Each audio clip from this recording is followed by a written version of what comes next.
Hello dear student, welcome. तो अच्छा कहा था तुम्हारे लिए लेक्चर बना रहा हूँ, तो आ जाओ। तो अभी ऑब्जेक्टिव्स भी है, शॉर्ट नोट भी बताता हूँ, पेपर पैटर्न भी बताता हूँ, ठीक है। पहले ऑब्जेक्टिव सॉल्व करते हैं। तो Indian accounting standard converge with IFRS are Indian accounting standard, ये आएगा इसका आंसर। स्मॉल मीडियम एंटरप्राइज, तो इसका टर्नओवर ज़्यादा कितना होना चाहिए? 250 से ज़्यादा करोड़ नहीं होना चाहिए। कितना? 250 से ज़्यादा करोड़ नहीं होना चाहिए। Consolidated statement of prepare by, obviously holding company बनाएगा ना, बाप बनाता है, ठीक है। कौन बनाएगा? बाप बनाता है जब फॉर्म ज्वाइन होता है। रेट ऑफ इंटरेस्ट 11% दिया है और रिक्स रेशियो ऑफ रिक्स 9%, तो 9 के ऊपर एक्स्ट्रा 11 कितना हो गया? 2% रिक्स से। फर्स्ट रिपोर्टिंग पीरियड IFRS का भी बना था 2009 फर्स्ट जुलाई में बना था।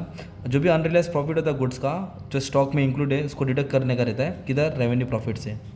और डिविडेंड जो भी रिकमेंड होता है वो कौन सी रिपोर्ट में दिखाना पड़ता है? डायरेक्टर की रिपोर्ट में, राइट। जो भी रेशियो होता है ये information about earning available to each equity share, earning भी बोला है, इक्विटी शेयर उसको बोलते हैं अर्निंग पर शेयर, ठीक है। और ऑपरेटिंग सेगमेंट के ऊपर तुमको सम भी आने वाला है ना, तो इसका मालूम होगा, आपको याद करना पड़ेगा। 108 होता है ऑपरेटिंग सेगमेंट। डायल्यूशन मतलब कमज़ोर होना, तो रिडक्शन होता है। क्या रिडक्शन होता है? अर्निंग पर शेयर कम होता है, ठीक है। थोड़ा फास्ट गया पर समझ में आ रहेगा, ठीक है।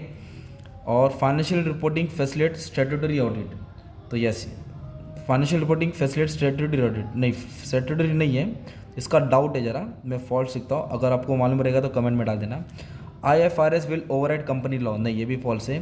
AS16 deals with cost of equity, नहीं, बोरिंग कॉस्ट से होता है, ठीक है। Objective of Indian accounting standard 33 AS33 principle of determination earning per share, yes ये ट्रू है, okay.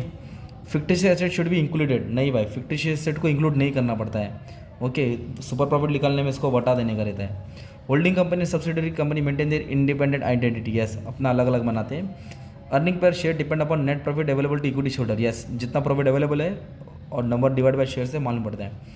AS16 does not apply to natural gas, yes AS16 natural gas पे apply नहीं करता है।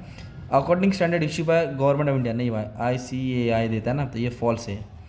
Tax base is amount attribute to asset for tax purpose, yes tax निकालने के लिए ये जोड़ा जाता है। और शॉर्ट टर्म में तुमको एक ये पढ़ना है, फाइनेंशियल रिपोर्टिंग अकाउंटिंग स्टैंडर्ड 23 भी पढ़ो, 16 भी पढ़ो, 108 भी पढ़ो, तीनों आएगा शॉर्ट टर्म में।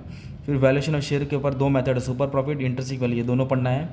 और कंसोलिडेटेड फाइनेंशियल स्टेटमेंट के ऊपर एक आंसर पढ़ने लगा, राइट। या फिर IFRS के ऊपर एक शॉर्ट नोट्स आएगा। तो मतलब तुमको 3-4 आंसर इधर से पढ़ना है, और 2 पहले वीडियो में बता दिया, राइट। अब पेपर पैटर्न तुम्हारा कैसे दिया मालूम है बच्चों लोग? देखो 2 सम आएगा, एक कंसोलिडेटेड दिया है और एक कुछ लोन करके आया है, छोटा मोटा क्वेश्चन आया है, राइट। तो जो बच्चा कंसोलिडेटेड अटेम्प्ट कर लेता है ना, ये तो इंटरेस्ट वैल्यू वाला है, तो ये नकली है, 15 मार्क का। कंसोलिडेटेड के ऑप्शन में कंसोलिडेटेड आएगा, तो एक तो कम सम फॉर्मेट बना देने का, फॉर्मेट बना दिया मतलब पास हो गया तुम लोग अच्छा खासा। फिर उसके बाद बहुत बड़ा क्वेश्चन है, देखो इतना बड़ा भाई, करते करते तुम्हारा पेपर ही खत्म हो जाएगा। फिर वैल्यू ऑफ शेयर निकालना है, ये भी नकली सम है। फिर उसके ऑप्शन में 2 छोटे छोटे सम है, अर्निंग पर शेयर का रिलेटेड इनकम टैक्स आया और एक वर्किंग कैपिटल, तो इससे अच्छा ये सम कर सकते बड़ा बड़ा ना। और मैंने सब अच्छे से पूरा एक्सप्लेन करा दिया हूँ, मतलब इतना अच्छे से वीडियो बना दिया हूँ कि बच्चा देख लेगा तो पास हो जाएगा। अगर तुमको ज़रूरत है, यूट्यूब पे फ्री है, राइट, तो ये नंबर पे व्हाट्सअप कर सकते हो, मैं तुमको अच्छे से सेंड कर दूँगा। वही 200 रुपीज़ चार्ज करो, राइट, पर सब्जेक्ट। तो मतलब तुमको अच्छे से सब मिल जाएगा, ऑब्जेक्टिव भी मिल जाएगा, पेपर पैटर्न भी मिल जाएगा, और सम सॉल्व करके दिया लो, तो तुम्हारा काम ईजी हो जाएगा। टेक्स्ट बुक नहीं तो तुम्हारा काम आसान हो जाएगा, ठीक है। चलो, thank you very much and all the best for exam.